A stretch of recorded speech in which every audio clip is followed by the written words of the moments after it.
안녕하세요. 저는 30대 후반의 평범한 주부입니다. 제가 이렇게 글을 쓰게 된 건 제가 느끼는 이 기분이 뭔지 정리를 좀 하고 싶기도 했고, 그와 동시에 어딘가에 털어놓고 싶은 마음이 들어서입니다. 좀 무섭기도 하고 두렵기도 한데 좀 시원하기도 한 기분이랄까요? 그러면서도 개운치 않고 이 복잡하고 미묘한 기분은 뭘까요? 오래도록 가지고 있던 원망의 마음이 이제는 안타까움과 두려움으로 바뀐 것 같은데, 그 또한 온전히 이 기분을 설명할 수가 없고, 마음 한구석에서 일어나는 이 변화가 싫지만은 않아 혼돈스럽습니다. 저는 정말 어떻게 해야 할까요? 여러분들이 들어보시고 지혜를 모아주신다면 감사하겠습니다. 저는 고등학교 시절 소위 말해 응따였습니다. 여고를 다니던 저는 어느 순간부터 그렇게 분류되어 있더군요. 그냥 가만히만 놔둬도 비참했을 것 같은데 그 아이들은 그렇지 못했습니다. 그 괴롭힘의 시작, 이 이야기를 쓰게 된 A라는 아이 때문이었습니다. A는 고등학교에 입학하고 한 일주일인가 되었을 무렵 저와 짝이 된 아이였습니다. 밝게 잘 웃고 목소리도 크고 주변 아이들과도 잘 어울리던 아이라 그런지 친구들도 많은 아이였죠. 저는 그와는 반대로 낯을 가려 말을 걸어와도 제대로 대답을 못하고는 했어요. 그런 저에게도 말도 시켜주고 잘해주었습니다. 간혹 저급한 단어들을 사용하긴 했지만 사춘기 아이들이 흔히 그러는 것이라 생각했습니다. 그러다 제 펜 하나를 보더니 "이 색 너무 마음에 든다. 나 좀 써도 돼?" 라고 하기에 그러라고 한 게 시작이었습니다. 그 펜을 돌려주지 않더군요. 그 후로는 제가 새로 산 노트며 머리끈들을 한 번만 써본다고 하며 가져가 돌려주지 않았습니다. 외동딸인 제가 누구와 물건을 잘 나누지 못하는 성격이기도 했던지라 그리 유쾌하진 않았습니다. 그러던 어느 날 제 가방을 만지작거리며 새로 산 제 신발에도 눈독을 들이더군요. 그 당시 몇 달치 용돈을 모아 산 거라 예쁘기도 했고 소중하기도 했었습니다. 그러더니 "나 오늘 남자친구 만나야 하는데 좀 빌려주라" 라고 하더군요. 그래서 "그동안 펜이며 노트며 머리끈들도 안 돌려줬잖아. 그리고 가방이랑 신발을 가져가면 난 어떻게 하니?" 라고 짜증을 냈더니 돌변하며 "아이 진짜 찐따 같은 게 놀아줬더니 내가 만만하냐? 내가 우스워? 그까짓 거 얼마나 한다고 사람 무안을 주냐?" 하더니 절 화장실로 끌고 가더군요. 주변 A의 친구들이 우르르 몰려와 힘으로 끌고 가다 보니 아무리 몸부림쳐도 방법이 없더군요. 그러더니 A의 친구 두 명이 제 팔을 양쪽으로 나누어 잡아 절 꼼짝도 못하게 했습니다. A는 그런 제 얼굴을 한 손으로 잡더니 분이 풀릴 때까지 가만 안 두겠다라며 제 뺨을 내리치더군요. 몇 대였는지 셀 수도 없었습니다. 피하려고 할수록 절 더 세게 붙잡으며 A의 손바닥에 제 양볼은 더 얼얼해져 갔습니다. 볼이 얼얼해지며 부어가는 것이 느껴질 정도였습니다. 부모님께도 단 한 번도 손찌검 받은 적 없던 저는 아픈 것을 넘어 수치심과 두려움에 사로잡혔습니다. 수업 시작 종이치고 저를 질질 끌어 데리고 교실로 돌아와서는 체육복을 제 머리에 덮어쓰게 하더군요. "아프니까 좀 자" 라며 들어오시는 선생님께도 제가 아파서 잔다며 이야기하더군요. 아무렇지 않은 듯 실실 웃으며 행동하는 A가 너무 무서워서 고개도 못 들고 덮여있는 체육복 아래에서 울었습니다. 혹시나 울음소리가 새어나가면 A가 보복할까봐 소리도 못 내면서 말이죠. 그 다음 쉬는 시간에 저는 또 화장실로 끌려갔습니다. 또 시작이구나. A가 손을 들길래 눈을 질끈 감았습니다. 하지만 들려야 할 손바닥의 마찰음 대신 아이들의 웃음소리가 들리더군요. 무슨 일인가 싶어 눈을 떠보니 "야, 쫄았냐? 무섭지? 그러게 말 좀 잘 들어. 내가 웃으면서 말하면 꼭 이렇게 튕긴 애들이 있더라. 앞으로는 알아서 잘해. 가방이랑 신발은 내가 챙길게. 거울 좀 보고 와라." 라며 절 화장실에 버리듯이 바닥에 내동댕이 치고 우르르 나가더군요. 다시 교실로 돌아가기가 두려웠습니다. 하지만 그때 제가 갈 곳이 어디 있겠습니까? 보건실에 가야 하나 하는 생각을 순간적으로 하기도 했지만 A의 말처럼 교실로 돌아가야 할 것 같았습니다. 떨리는 손으로 세수를 하고 머리를 고쳐 묶어 거울로 얼굴을 확인했습니다. 벌겋긴 했지만 생각보다는 괜찮은 것 같았습니다. 교실로 돌아가니 제 가방에서 쏟아놓은 물건들은 책상과 의자, 교실 바닥을 뒹굴고 있고 그 아이들은 제 신발을 돌아가며 신어보고 있더군요. 그 순간 교실 분위기가 달라진 것을 느꼈습니다. 아이들은 그 아이들에게 두려움을 느끼고 있었고 저에게는 경멸의 눈빛을 보내고 있었으니까요. 그런 일이 처음이라 어떻게 도움을 요청해야 할지도 모르겠고 나중이 두려워 선생님께 말씀드리지도 못했습니다. 하지만 그 날이 시작이었습니다. 다음 날에는 매 쉬는 시간마다 매점에 가서 A가 먹을 간식을 사오라고 하더군요. 어쩜 그렇게 먹고 싶은 것도 많은지. 그래서 사다 주면 늦어서 안 먹는다. 다른 게 먹고 싶다. 너는 행동이 왜 이렇게 굼뜨냐 하면서 A의 친구들에게 나눠주더라고요. 방과 후에는 절 끌고 다니며 PC방 노래방에 가더군요. 계산을 하라는 것이었습니다. 그러다 게임해지거나 노래 점수가 낮게 나오면 넌 생긴 게 기분 나빠. 딱 찐따 얼굴이야. 가끔 눈 마주치면 놀라잖아. 너무 어이없게 생겨서. 라며 저를 깎아내리는 발언을 큰 목소리로 말하곤 했습니다. 주변의 A 친구들은 그럴 때마다 크크거리며 웃기 바빴습니다. 그러다 나중에는 용돈이 끊겨서 그런데 돈 좀 빌려줘. 라며 아예 돈으로 가져가더군요. 다행인지 불행인지 저희 부모님께서 맞벌이를 하셨던지라 용돈은 풍족하게 주셨었는데 그마저도 부족해 문제집을 사야 한다고 거짓말을 하며 더 탄해야 할 정도였습니다. 돈이 없으면 절 또 어떻게 할지 모르니 돈을 준비할 수밖에 없었습니다. 지금 생각하면 참 바보 같았죠. 부모님께 말씀드리거나 선생님께 도움을 청할 생각을 왜 못했을까 싶지만 그때는 A의 그 손과 입이 너무 두려웠습니다. 또 화장실에 끌려갈까봐 아이들 앞에서 절 조롱하고 비웃을까봐 두려웠습니다. 아마 다른 아이들도 저처럼 그런 두려움을 느꼈을 거라 생각합니다. 자칫 자신이 타겟이 되지 않을까 두려운 마음이 있었겠죠. 아마 그래서 절 도와주지도 못했을 겁니다. 그랬다고 믿고 싶습니다. 안 그러면 그 아이들까지도 다 미워해야 할 것 같으니까요. 물론 지금이야 다 지난 일이니 그랬거니 하지만 그때는 반 아이들도 담임 선생님도 다 미웠습니다. 그래서 더 웅크리고 지냈을지도 모르죠. 그 아이들에게 끌려다니느라 정신이 없기도 했지만 다른 애들에게도 경계를 늦추지 못했습니다. 학교에 가는 일이 끔찍해지니 당연히 성적은 떨어지고 집에서도 밟지 못했던 절 지켜보시던 부모님께서 하루는 우시면서 미안하다 하시더라고요. 돈만 벌면 되는 줄 알고 방치해서 제가 나쁜 길로 빠진 것 같다면서요.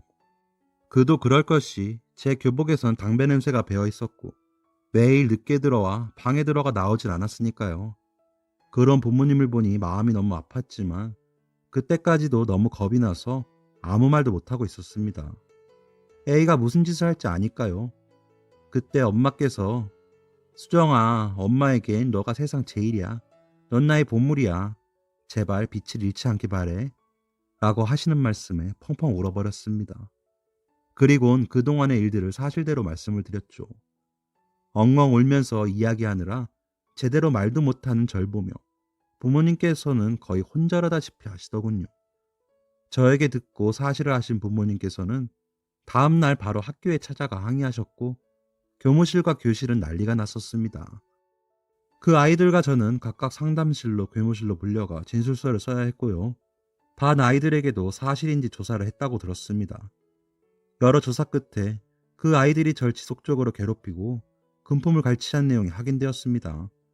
하지만 학교에서는 그 아이들에게 징계를 내릴 생각은 하지 않고 오히려 저의 부모님을 설득하며 어린 학생들이니 화해의 기회를 갖게 하자며 우야무야 넘어가려고 하더군요. 저희 부모님께서는 이렇게 그냥 넘어갈 수는 없다며 학폭위를 열어달라고 하셨지만 제 학생부에도 기록이 된다는 말에 주춤하시더군요. 그러면서 학교 측에서 내놓은 중재안은 그동안 A가 가져간 물건들과 돈을 돌려받고 사과하고 마무리하자는 것이었습니다. 그렇게 그동안 A가 가져갔던 제 물건들은 아주 너덜너덜해져서 돌아왔습니다. 다시 쓸 수 있는 물건은 하나도 없었습니다. 돈도 전부 다는 아니어도 돌려받기도 했습니다. 기가 막혔지만 더 이상 따지고 들면 또 화장실에서 그날처럼 될까 두려워 더 이상 말도 못했습니다. 학교 측의 권유로 억지로 사과하려고 온 A가 절 표독스럽게 노려봤거든요. 주동자였던 A의 부모님은 대표 자격으로 저희 부모님을 만나러 와서는 우리 애가 나쁜 애는 아닌데 장난이 심하고 욕심이 많아요. 그러기에 왜 그렇게 비싸고 좋은 걸 다 사줘서 보는 애들이 갖고 싶게 하세요. 앞으로는 지위를 줄 테니 사이좋게 지나게 하죠. 라며 사과의 말을 한마디도 하지 않더군요. 그런 A의 부모님 앞에서 저희 부모님은 허탈해 하셨지만 그래도 절 지키고 싶으셨는지 한 번만 더 이런 일이 일어날 때는 경찰, 검찰에 갈 겁니다. 변호사에게 문의해보니 지금까지 일만으로도 충분히 법적 처벌을 받을 수 있어요. 하지만 학교에서도 노력해 주신다고 하셨으니 이번만 참아보죠. 한 번만 저희 애 힘들게 하면 언론에 제보라도 할 테니까 우리 아이 곁에 얼씬도 못하게 해주세요. 라고 말씀하시더군요. 그때 제 손을 꼭 잡던 그 감촉을 아직도 잊지 못하고 있습니다. 부들부들 떨고 계셨거든요. 그때의 그 미안한 마음은 아직도 생생하거든요. 부모님 가슴에 그런 상처를 가지게 해드린 죄는 더 쉽게 잊을 수가 없었습니다. 그 일이 있고 난 후 A의 무리들은 전처럼 대놓고 절 괴롭히지는 못했습니다. 하지만 제가 지나가면 재수없는 냄새가 난다는 둥, 돈 많은 부모 있어서 좋겠다는 둥 비아냥거리며 절 힘들게 하려고 했죠. 그래도 예전만큼 직접적으로 건드리지 않으니 견딜만 했습니다. 함께 다니는 친구는 없었지만 괴롭지 않았으니까요. 그때는 그냥 그것만으로도 만족스러웠습니다. 더 이상 돈과 물건들을 가져가지 않았고 심부름도 안 해도 되고 가기 싫은 노래방에 가서 그 담 냄새도 안 맡아도 됐으니까요. 그냥 저에 대한 관심을 가지지 않아주는 것만으로도 충분히 만족스러웠습니다. 담임 선생님도 가끔 절 따로 불러 생활이 어떠냐고 형식적으로라도 물어보시곤 하셨지만 그 아이들을 혼내거나 자제시키지는 않으셨습니다. 그냥 관심이 없는데 억지로 물으시는 게 티가 났다고 할까요? 그래서 그저 잘 지낸다고 답하고 돌아설 뿐이었습니다. 나중에 알게 된 이야기이긴 하지만 A의 삼촌이 동네 파출소 소장이신데 저희 학교 교감 선생님과 절친한 사이라고 하더라고요. 중학교 때부터 옆 학교 애들과 다툼을 하거나 애들 괴롭히는 걸로 유명했는데 삼촌인 파출소장이 돌려보내고 했다고 하더라고요. 고등학교에 와서는 더 활개를 치고 다닌 게 교감 선생님께 사석에서는 삼촌 하는 사이였던 겁니다. A는 그렇게 괴물이 되어가는 줄도 모르고 어른들은 감싸기에만 급급했던 거죠. 그래서인지 A는 점점 더 기세 등등해졌고 제가 아닌 다른 아이들에게 저에게 하던 짓을 하더군요. 그러면서 야, 수정이한테 내가 부탁을 못해서 그래. 쟤 건드리면 나 우리 엄마가 가만 안 둔다네. 그런데 어쩌냐. 용돈은 계속 안 주는데. 그러니까 너희가 좀 나눠줘라. 라며 일부러 크게 이야기하더군요. 모른 척하고 있었지만 너무 무서워서 등에서 땀이 날 지경이었습니다. 그러다 보니 오히려 제 탓을 하는 애들도 있더군요. 저 하나 고생하고 말지 다른 사람들까지 힘들게 한다고요. 그렇게 지내다 학년이 바뀌고 A와도 반이 멀어져 저희 학교 생활은 많이 좋아졌습니다. 처음엔 친구들이 다가오면 경계를 하느라 좀 애를 먹긴 했지만 차츰 적응하고 다른 아이들처럼 평범하게 지내게 되었죠. 1학년 때 저희 일을 알고 있는 애들이 쟤 따였다며 멀쩡하게 생겼네 라던가 쟤 따였다더니 성격이 좀 이상해 라며 쑥덕거리는 소리가 들리기도 했지만 애써 무시하며 잘 지내보려고 했습니다. 가끔 매점이나 교실 이동으로 복도로 오갈 때 각종 행사가 있을 때 강당이나 운동장에서 A의 무리를 마주치기도 했지만 그 아이들도 저에게 별다른 관심을 주지도 않았고 저도 애써 외면에 크게 부딪히진 않았습니다.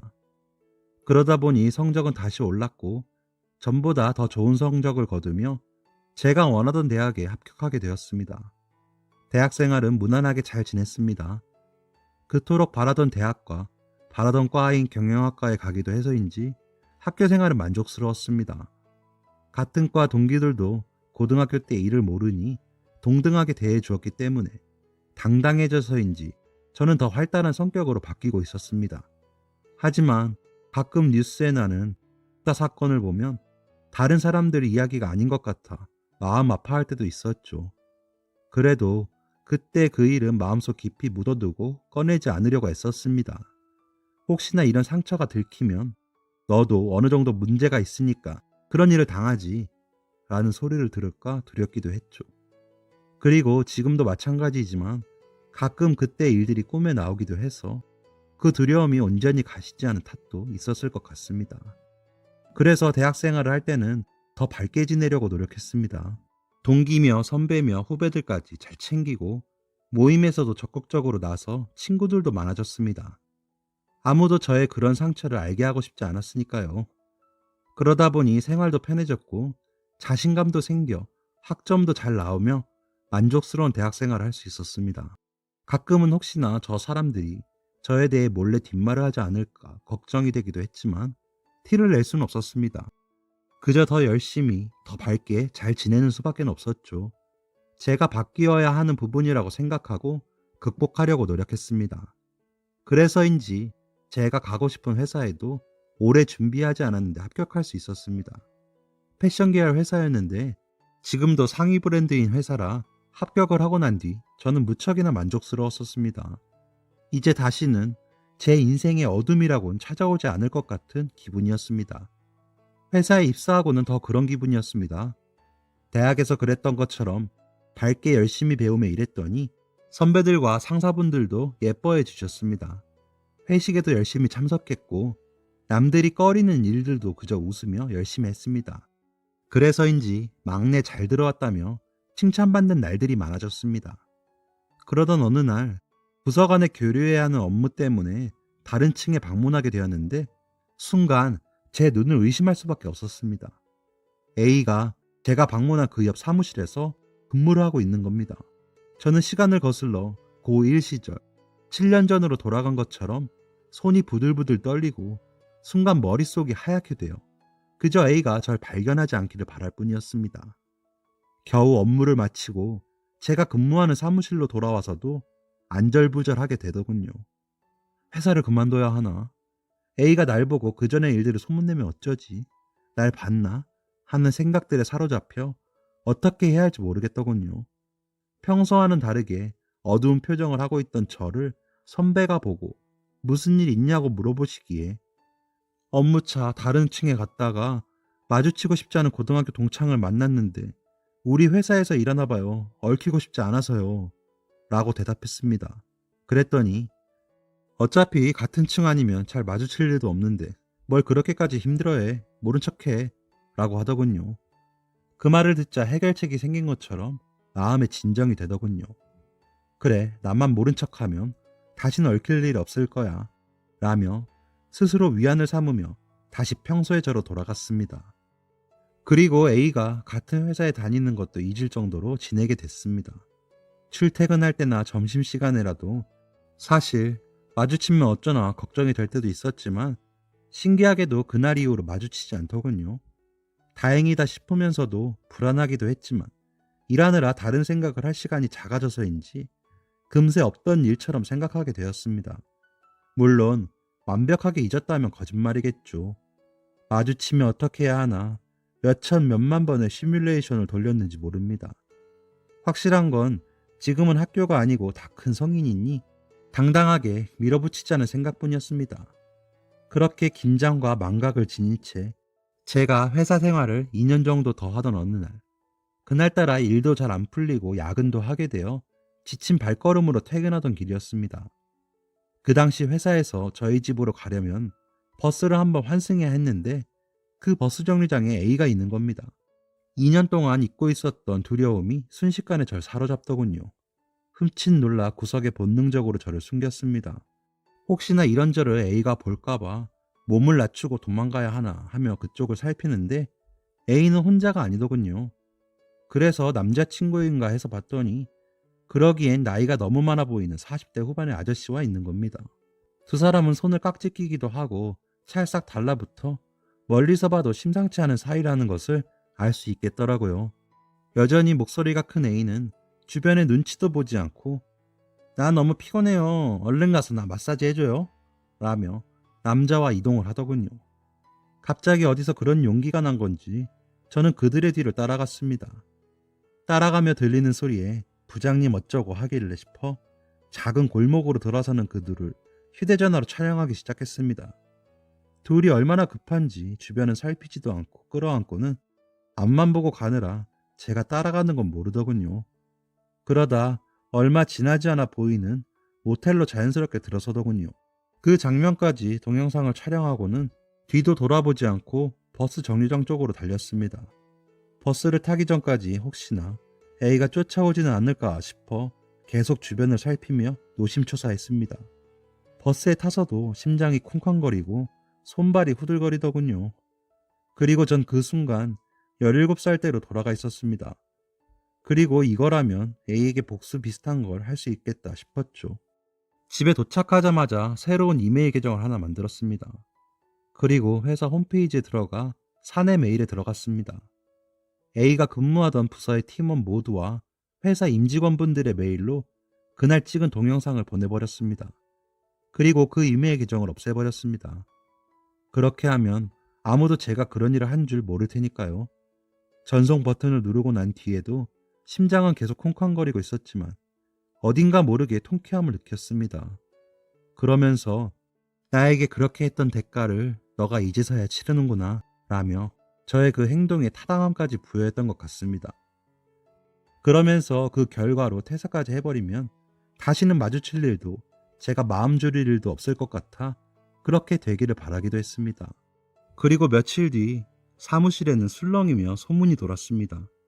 들리는 소문에 같은 부서 부장과 여자 직원이 바람을 피우다 영상이 찍혀 둘 다 퇴직하게 되었다는 이야기를 듣게 되었습니다. 그때까지 저에게 어떤 연락이나 확인이 없었으니 완벽하게 복수에 성공했다고 생각했습니다. 묵혀두었던 체증이 사라지는 느낌이었습니다. A가 이제는 인생의 패배를 맛보고 정신 좀 차렸으면 하는 생각도 했습니다. 잘못했으니 벌을 받는 걸 이제 알게 됐다고 생각했죠. 그리고 더 이상 A가 무섭지 않았습니다. 17살의 저도 이제는 더 이상 아프지 않은 것 같았습니다. 그리고 그 일은 저에게 통쾌한 복수극으로 남아 제 인생에 없던 일이 된 채로 지내게 되었습니다. 과거의 아픔도 복수도 없었던 것처럼 저는 잘 지내게 되었습니다. 그리고 제 일상은 더 행복해졌습니다. 그러다 회사 선배 소개로 지금의 신랑을 만났고 1년의 연애 끝에 결혼을 하게 되었습니다. 세심하고 따뜻한 사람이라 제가 상처받지 않을 것 같아 좋았습니다. 그리고 결혼과 동시에 임신을 하는 바람에 회사도 그만두고 전업주부로 지내게 되었습니다. 입덧이 너무 심해서 회사에 앉아 있을 수가 없었습니다. 그렇게 전업주부를 하며 아직은 살림하는 재미에 빠져 있기도 했고 아이 키우느라 짬이 없어 주변 친구들과도 좀 소원해지기도 했었습니다. 그러다 얼마 전 아이 가족끼리 돌잔치를 치르고 SNS에 사진을 올렸더니 고3 때 같은 반으로 만나 가끔 연락하며 만나면서 지내던 친구에게서 연락이 왔습니다. 자기도 임신해서 퇴직하려고 하는데 한번 보자고요. 그래서 요즘 시국인지라 어린애 데리고 어디 가기는 그렇고 우리 집으로 오라고 해서 만나게 되었습니다. 너무 오랜만이라 반갑기도 하고 이제는 둘 다 가정주부이다 보니 살림 얘기, 육아 얘기에 시간이 가는 줄 모르겠더군요. 학교 다닐 때의 아픈 얘기는 이 친구도 잘 모르는 터라 더 편하게 대하기도 했던 것 같습니다. 이런저런 얘기 끝에 그 친구 입에서 나온 A의 소식을 듣게 되었습니다. 맞다, 너 A라는 애 알지? 글쎄 걔 너희 회사 다녔다며? 못 봤어? 라길래 1학년 때 같은 반이었어. 우리 회사? 아니 몰랐는데 라며 모른 척을 했습니다. 그랬더니 야, 걔 1년 전쯤에 저 세상에 갔다던데 라며 이야기를 이어가더군요. 알던 대로 회사 상사와 그렇고 그런 것도 맞았고 그 일이 밝혀져서 퇴사를 한 것도 맞았습니다. 그리고 그 뒷이야기로는 당시 결혼을 약속한 남자가 있었는데 그 일이 밝혀지며 그 남자와 헤어지게 됐답니다. 그 상사의 부인에게는 상간녀 소송을 당해 상당한 돈을 물어주었다고 하더군요. 그리고 상사는 위자료와 재산 분할로 거의 전 재산을 뺏기고 아이들 양육권과 친권까지 뺏기며 이혼을 했다고 하더라고요. 그러면서 A에게 책임을 전가하며 네가 나를 깨어서 내가 모든 걸 잃었다며 A의 부모님께 찾아가 난동을 부렸다는 겁니다. A의 부모님은 집안 망신이라며 A를 내쫓았고 그 많던 친구들한테 그렇게 돈을 빌리러 다니더니 다 손절당하고 혼자 술만 마시다 극단적인 선택을 했다는 겁니다. 그 이야기를 듣고는 저는 멍해지더니 갑자기 낭떠러지로 올라선 것 마냥 두려움이 느껴졌습니다. 그리고 다시 17살에 저로 돌아간 것 같더군요. 저는 잘못한 게 없는데 그 일에 얽혀서 제가 손가락질을 받을 것 같고 누군가가 저를 해칠 것만 같은 생각이 들었습니다. 갑자기 제 표정이 너무 안 좋아지자 친구는 괜찮냐고 물어보며 어이구 착해 빠져가지고 근데 걔 학교 다니면서 애들 너무 힘들게 해서 다들 천벌받았다고 그런다더라. 너도 같은 반이었다며. 알겠네. 걔 장난 아니었던 거. 장례식 때 애들도 없더래. 너무 마음 쓰지 마. 너는 애가 그 나이 먹도록 이렇게 여리니? 하더군요. 그러더니 친구는 다른 이야기를 하며 분위기를 바꾸려고 하더군요. 그런 친구에게 맞장구를 치고는 있었지만 자꾸 어색하게 웃고 있는 것 같다는 생각이 들었습니다. 그래서 서둘러 자리를 정리하고 친구를 돌려보냈습니다. 그리고는 괜히 싱숭생숭하여 엄마에게 전화를 했습니다.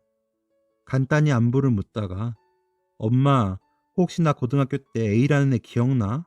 하고 물어보니 기억나지 그 못된 기집애 왜 기억이 안 나겠니? 갑자기 그 애는 왜? 어디서 마주쳤어? 하시더군요. 아니 오늘 우연치 않게 들었는데 걔 죽었대 라고 말하기가 무섭게 눈물이 쏟아져 울어버렸습니다. 그러자 어머나 세상에 어떻게 그런 일이 있다니 그렇게 억척스럽게 못되게 굴더니 죽기는 왜 죽어 에구 그래도 젊은 목숨인데 안 됐구나 하시더군요. 그런 엄마에게 괜히 안 되긴 뭐가 안 돼 다들 걔 천벌받은 거라 그런데 엄마도 그냥 그렇게 잘 죽었다 하면 안 돼? 라고 짜증을 내버렸습니다. 수정아 그래도 그렇게 마음을 쓰면 못 써. 그러면서 너는 왜 울어? 괜히 속 끓이지 말고 그냥 좋은 데 가라고 빌어줘. 너한테는 나쁜 애지만 그래도 죽은 사람한테 나쁜 마음 계속 갖지 마라. 그래야 네가 편해. 라며 절 달래시더군요. 그래서 알겠다고 전화를 끊고는 한동안 눈물만 흘렸습니다. 그리고 며칠간 아이를 돌보면서도 자꾸 A가 저에게 물건을 가져가던 모습, 제 돈을 가져가던 모습, 저를 조롱하며 비웃던 표정들이 떠오르더군요. 그래서 친구 말처럼 그래 넌 천벌받은 거다. 내 탓이 아니야. 라고 생각했지만 제 마음은 온전히 편해지지 않았습니다. 그러다가 갑자기 억울해지기도 하더군요. 잘못은 A가 했는데 난 그저 그 잘못을 다른 사람들에게 알리기만 한 건데 왜 내가 이렇게 안절부절해야 하나 싶더군요. 제가 아니어도 누군가는 했었을 일일지도 모르는데요. 그렇게 시작된 혼란은 계속되면서 작아지지 않고 점점 더 커지고 있습니다. 이런 제 마음의 갈피를 못 잡겠습니다. A의 소식을 듣고 난 후부터는 며칠 동안 그 생각에 사로잡혀 아무것도 손에 잡히질 않았습니다. 그렇다고 A에게 미안하거나 제가 한 일이 잘못되었다고 생각하진 않습니다. 저는 정당한 일을 하였지만 제 사심이 들어갔을 뿐이라고 생각합니다. 그렇기 때문에 A가 회사에서 받은 징계는 타당했다고 봅니다. 그리고 그 후에 따라온 결과 역시 다 A의 잘못으로 불거진 일이니 당연히 받아들여야 할 몫이었을 겁니다. 애초에 그런 짓을 하지 말았어야죠. 그래놓고 그 결과들을 받아들이고 감당할 수 없어지니 그런 극단적인 선택을 한 건데 왜 제가 이렇게 힘들어야 할까요? 그러면서도 꼭 A의 무리들이 절 찾아내서 그때 화장실로 끌고 가. 너 때문이니 책임져라 라고 할 것 같고 저희 부모님께 사과도 안 하던 그 부모가 나타나 제 멱살을 잡을 것 같은 생각이 듭니다. 그 일은 세상 사람 아무도 모르는데 말이죠. 통쾌했고 제 사라졌던 자존감을 되찾은 것 같았던 그 복수 때문에 A가 잘못되었고 그 때문에 모든 잘못을 제가 뒤집어 쓴 느낌입니다. 요즘 부쩍 예민해진 절 보며 남편이 육아 우울증 아니냐며 많이 힘들면 상담을 다녀보겠냐고 묻더군요. 괜히 남편에게 짜증을 내며 내가 왜 그런 상담을 받아? 당신 내가 이상하다는 거야? 라며 방문을 닫고 들어와 이렇게 글을 씁니다. 저는 정말 어떻게 해야 할까요? 어차피 A는 제 삶 속에 상관도 없이 살았는데 아무 잘못도 없는 저를 아프게만 했던 사람인데 그저 단 한 번 그 아이의 잘못을 용기 내 드러나게 한 것뿐인데 이렇게 괴로워야 할까요? 더 솔직한 심정으로는 너무 쌤통이라고 생각하면서도 죽었다고 하니까 제가 위선 떨고 있는 건 아닐까 생각이 들 지경입니다. 어디까지나 착한 척 하고 싶은데 억지로 못된 제 마음을 감추느라 이렇게 괴로운 척하고 있는 건 아닐까 하며 제 스스로를 의심하게 됩니다. 어젯밤에는 그날 키보드를 두드리며 웃고 있는 제 모습이 꿈에 나왔습니다. 실제로는 그렇게 웃지도 않았는데요. 너무 떨려서 안절부절하기만 했었는데 이런 제가 너무 답답하고 화가 날 지경입니다.